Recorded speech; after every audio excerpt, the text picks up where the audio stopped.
కోకిల 4వ తరగతి చదువుతోంది. రోజూ బడికి వెడుతుంది. తరగతిలో అందరికంటే ముందు ఉంటుంది. అయితే కోకిల అస్తమాను నోట్లో వేలు పెట్టుకుంటుంది. గోళ్లు కోరుకుతుంది. కోకిల, నోట్లో వేలు పెట్టుకోవడం మంచి అలవాటు కాదమ్మా అంటూ అమ్మ ఎన్నిసార్లు చెప్పినా, అలాగేనమ్మా, అలవాటు మానుకుంటానా ని అంటుందే కాని మానుకోలేకపోతోంది. రోజూలానే ఆ రోజు కూడా బడికి వెళ్ళింది కోకిల. సాయంత్రం చివరి పీరియడ్లో సైన్స్ పాఠాలు చెప్పే సుజాత టీచర్ వచ్చారు. సుజాత టీచర్ చెప్పే సైన్స్ పాఠాలు కోకిలకు ఎంతో ఇష్టం. పిల్లలు, ఈరోజు అలవాట్లు అనే అంశం మీద మాట్లాడుకుందామా? మీరంతా ఖాళీ సమయంలో ఏమేమి చేస్తారో ఒక్కొక్కరుగా టేబుల్ వద్దకు వచ్చి చెప్పాలి. సరేనా అంటూ పిల్లలను అడిగారు. సుజాత టీచర్, అలాగే టీచర్ అంటూ ఉత్సాహంగా తలూపారు పిల్లలు. మా అయితే మీ అలవాట్లను చెప్పండి పిల్లలకేసి చూస్తూ అడిగారు టీచర్. శశాంక్ లేచి హుషారుగా టేబుల్ వద్దకు వచ్చి, టీచర్, నేను నా ఆందోళన సమయంలో బొమ్మలు వేస్తాను అని చెప్పాడు. గుడ్, మంచి అలవాటు, మెచ్చుకున్నారు టీచర్. నేనైతే ఖాళీ సమయంలో కథలు చదువుతాను ఆనందంగా అన్నాడు కిరణ్. వెరీ గుడ్ అని కిరణ్ని ప్రశంసిస్తూ, మరి నువ్వేం చేస్తావంటూ కమలను అడిగారు టీచర్. ఆడుకుంటాను టీచర్ చెప్పింది కమల. ఆటలు మానసిక ఆనందాన్ని, శారీరక ఆరోగ్యాన్ని ఇస్తాయి.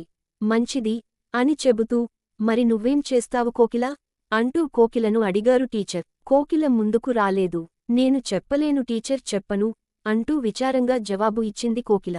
ముందు నీ అలవాటు చెప్పమ్మా, చెప్పకపోతే ఎలా తెలుస్తుంది? పర్వాలేదు అని టీచర్ అనేసరికి, గోళ్లు కోరుకుతాను. అమ్మ ఎన్నిసార్లు వద్దని చెప్పినా ఆ అలవాటు మానుకోలేకపోతున్నాను చెప్పింది.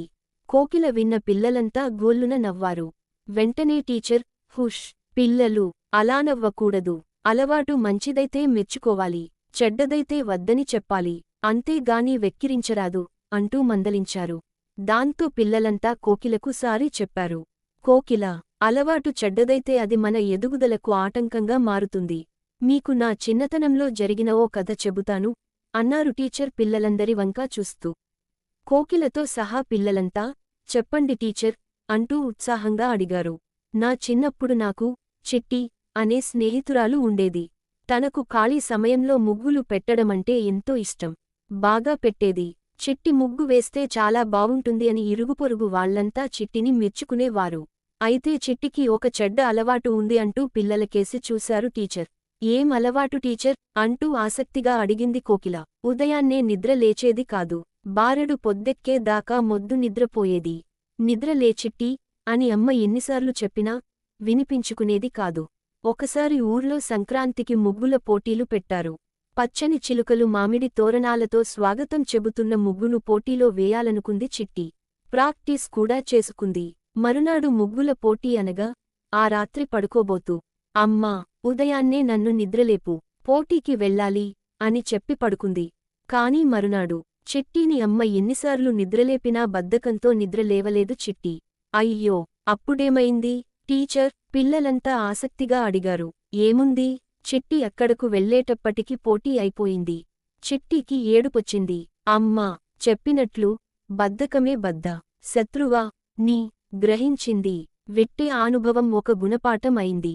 ఇంకెప్పుడూ మొద్దు నిద్రపోలేదు, బద్ధకం చూపించలేదు, చక్కగా చదువుకుంది, టీచర్ అయ్యింది. ఇప్పుడు మీకు పాఠం చెబుతోంది అని ఆపారు సుజాత టీచర్.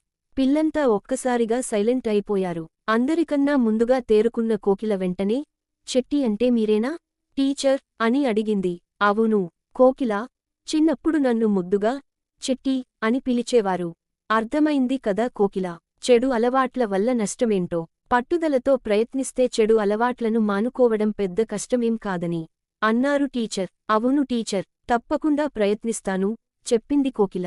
వెరీ గుడ్, కోకిల మారింది అంటూ టీచర్ అభినందించగానే పిల్లలంతా కూడా కోకిలను అభినందిస్తూ చప్పట్లు కొట్టారు.